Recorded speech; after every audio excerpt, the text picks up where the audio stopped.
इस लेक्चर में हम फंजाई में थैलस स्ट्रक्चर की बात करेंगे। तो सबसे पहले थैलस की अगर अपने बात करें तो मैंने पहले भी आपको बताया था कि ऐसी प्लांट बॉडी जिसमें root stem and leaf absent होते हैं या ऐसी प्लांट बॉडी जो रूट स्टेम एंड लीफ में डिफरेंशिएटेड नहीं होती है, थैलस कहलाती है। अब फंजाई की बात करें तो इसमें दो टाइप का थैलस हमें देखने को मिलता है, unicellular thallus and multicellular thallus. सबसे पहले यूनिसेलुलर थैलस की बात करते हैं।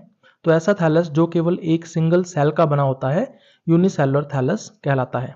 अब ये एक सेल जो है वो कंप्लीट रिप्रोडक्टिव स्ट्रक्चर में कन्वर्ट होगी या फिर उसका कोई पार्ट रिप्रोडक्टिव स्ट्रक्चर में कन्वर्ट होगा। इस बेस पर यूनिसेलुलर थैलस को दो टाइप्स में डिवाइड किया गया है, होलोकार्पिक थैलस एंड यूकार्पिक थैलस। सबसे पहले होलोकार्पिक की बात करें तो जैसा कि इसके नाम से पता चल रहा है, होलो का मतलब होता है कंप्लीट, कार्पिक का मतलब होता है रिप्रोडक्टिव स्ट्रक्चर या फ्रूटिंग बॉडी।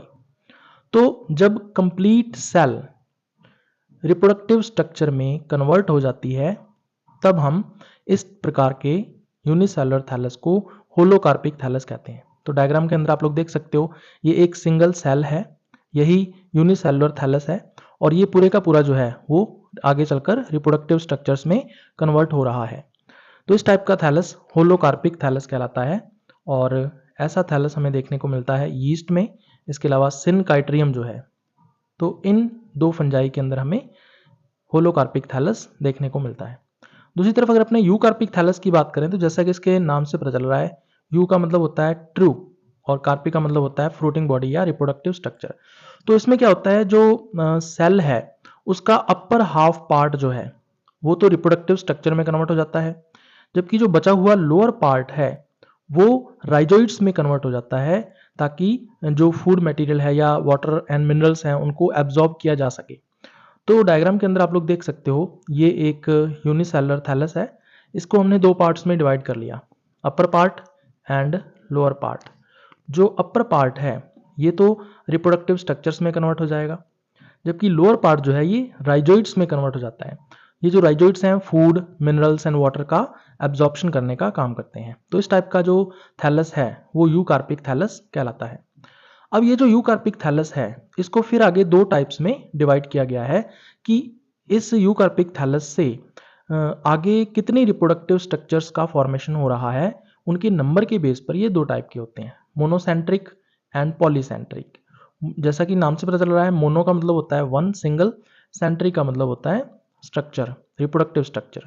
तो जब एक सेल से केवल एक ही रिप्रोडक्टिव स्ट्रक्चर का फॉर्मेशन होता है तो इस टाइप का जो यूकार्पिक थैलस है वो मोनोसेंट्रिक थैलस कहलाता है। और इस टाइप का मोनोकार्पिक थैलस, मोनोसेंट्रिक थैलस जो है वो काइट्रीडियम के अंदर हमें देखने को मिलता है।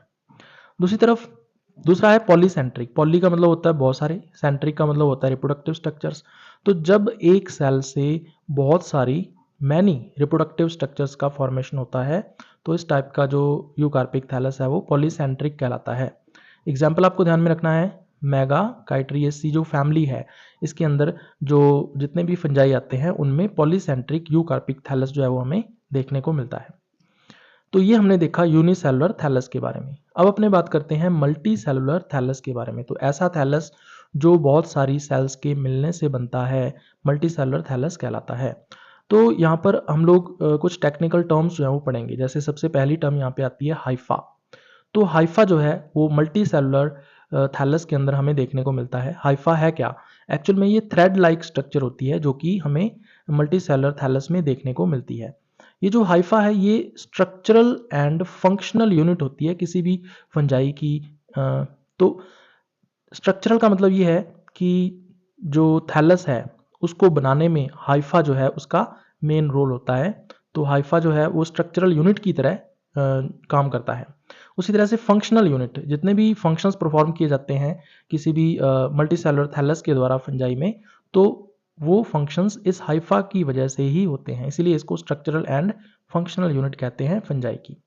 अब ये हाइफा जो है ये अनब्रांच्ड भी हो सकता है या फिर ब्रांच्ड भी हो सकता है। तो डायग्राम के अंदर आप देख सकते हो, अगर ये अनब्रांच्ड है तो इस टाइप का दिखाई देगा और अगर ये ब्रांच्ड है तो इस टाइप का हमें ये दिखाई देता है। उसके बाद बात करते हैं हम माइसीलियम की। तो दूसरी टेक्निकल टर्म है ये माइसीलियम। तो माइसीलियम होता क्या है, एक्चुअली में क्या होता है, बहुत सारे जो हाइफी हैं वो आपस में मिलकर एक नेटवर्क लाइक स्ट्रक्चर का फॉर्मेशन कर देते हैं और उसको हम माइसीलियम कहते हैं। तो माइसीलियम मल्टी सेलुलर थैलस का सिनोनिम हम लोग बोल सकते हैं कि फंजाई में मल्टी सेलुलर थैलस को माइसीलियम कहा जाता है। तो इसमें नेटवर्क लाइक स्ट्रक्चर होती है ये, और जो किसकी बनी होती है, मेड अप ऑफ हाइफी। तो ये जो है प्लांट बॉडी ऑफ फंजाई हम लोग इसको बोल सकते हैं कि ये फंजाई की प्लांट बॉडी है। तो डायग्राम के अंदर आप देख सकते हो एक माइसीलियम यहाँ पे शो किया हुआ है। तो बहुत सारे हाइफी हैं जो कि एक नेटवर्क का फॉर्मेशन कर रहे हैं और इस नेटवर्क लाइक स्ट्रक्चर को ही हम लोग क्या बोलते हैं, माइसीलियम बोलते हैं। उसके बाद हम बात करेंगे स्ट्रक्चर ऑफ हाइफा की। तो हाइफा जो है स्ट्रक्चर अगर अपने इसकी देखें तो ये दो टाइप का हो सकता है। पहला है एसेप्टेट और दूसरा है सेप्टेट। सबसे पहले एसेप्टेट की बात करें तो जैसा कि नाम से पता चल रहा है, ए का मतलब होता है एब्सेंट, सेप्टेट का मतलब होता है सेप्टा। तो अगर सेप्टा एब्सेंट हो, सेप्टा सेल्स फॉर्मेशन करते हैं या सेलुलर कंडीशन प्रोवाइड करते हैं, तो अब सेप्टा तो है नहीं, तो इसका मतलब ये होगा कि जो न्यूक्लियस है वो इस हाइफा के एक एंड से दूसरे एंड तक मूव करने के लिए पूरी तरह से फ्री होते हैं। तो इस तरह से इस टाइप की जो कंडीशन है वो कहलाती है सिनोसाइटिक कंडीशन। प्लांट्स में इसको बोलते हैं सिनोसाइटिक कंडीशन। अगर अपने एनिमल्स की बात करें तो एनिमल्स में इसके लिए टर्म यूज की जाती है सिनसाइशियल कंडीशन। तो जो सिनसाइशियल कंडीशन है ये हमें नेमेटोड्स की एपिडर्मिस के अंदर देखने को मिलती है। तो इस टाइप के जो एसेप्टेट हाइफा हैं ये हमें लोअर फंजाई के अंदर देखने को मिलते हैं। तो लोअर फंजाई में जो हमने 6 क्लासेस की थी उन क्लासेस में हमें एसेप्टेट हाइफी देखने को मिलेंगे। दूसरी तरफ हम बात करते हैं सेप्टेट हाइफी की। तो जैसा कि नाम से पता चल रहा है कि इसमें जो सेप्टा हैं वो प्रेजेंट होते हैं। तो आप देख सकते हो सेप्टम के द्वारा हर एक न्यूक्लियस को सेपरेट कर दिया गया है, तो इस तरह से बहुत सारी सेल्स बन जाती हैं। तो इस टाइप की जो कंडीशन है वो सेलुलर कंडीशन भी कहलाती है। तो सेप्टेट कह लो चाहे इसको सेलुलर कंडीशन कह लो, एक ही बात है। अब ये जो सेल्स हैं उसमें नंबर ऑफ न्यूक्लियस के बेस पर ये मोनोकैरोटिक भी हो सकती हैं, डाइकैरोटिक भी हो सकती हैं, या फिर ये पॉलीकैरोटिक भी हो सकती हैं। तो ये 3 टाइप्स इसके हो सकते हैं। फॉर एग्जांपल अगर अपने बात करें तो जो हायर फंजाई हैं उनमें सेप्टेट जो हाइफा हैं वो हमें देखने को मिलते हैं। तो मैंने हायर फंजाई में 3 क्लासेस के नाम बताए थे आपको, एस्कोमाइसिटीज, बेसिडियोमाइसिटीज एंड ड्यूटेरोमाइसिटीज। अब सेप्टम की बात करते हैं। तो सेप्टम जो है वो 2 टाइप का हो सकता है, एक तो होता है कंप्लीट सेप्टम और दूसरा होता है इनकम्प्लीट सेप्टम। अब इन दोनों में डिफरेंस क्या होता है?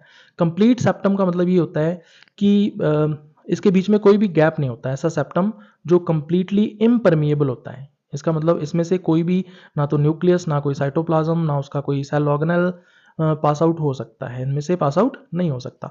तो इसका मतलब ये है कि कंप्लीट सेप्टम जो है वो पूरी तरह से सॉलिड होता है। तो यहाँ पे देख सकते हो आप, इसको हमने सॉलिड सेप्टम कहा है। ए और बी दोनों सेल्स को इसने सेपरेट किया है सेप्टम ने। ए का जो प्रोटोप्लाज्म है, न्यूक्लियस है या साइटोप्लाज्म है, वो बी में नहीं आ सकता, और बी का जो साइटोप्लाज्म है या न्यूक्लियस है वो ए के अंदर नहीं जा सकता। तो इस तरह का जो सेप्टम है वो कंप्लीट सेप्टम कहलाता है।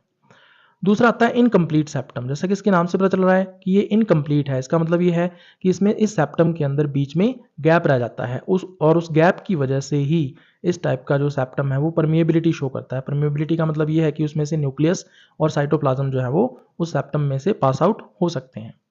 अब ये 2 टाइप के हो सकते हैं। पहला आता है सिंपल पोर सेप्टम। तो इसमें सेप्टम के अंदर पोर है लेकिन वो सिंपल टाइप का है। तो आप लोग डायग्राम के अंदर देख सकते हो, ए और बी 2 सेल्स को एक सेप्टम ने सेपरेट किया है और इस सेप्टम के बिल्कुल सेंटर में एक होल है। तो इस तरह से ए और बी सेल्स एक दूसरे से सेपरेट हैं। अब होता क्या है, ये परमिएबल होता है। इसका मतलब इसमें से न्यूक्लियस एंड साइटोप्लाज्म दोनों के दोनों पास आउट हो सकते हैं। यानी ए का न्यूक्लियस एंड साइटोप्लाज्म बी में आ सकता है, बी का न्यूक्लियस एंड साइटोप्लाज्म ए में जा सकता है। तो इस तरह से सिंपल पोर सेप्टम जो है वो हमें देखने को मिलता है एस्कोमाइसिटीज के अंदर, रस्ट्स, स्मट्स के अंदर और ड्यूटेरोमाइसिटीज के मेंबर्स के अंदर हमें ये देखने को मिलता है।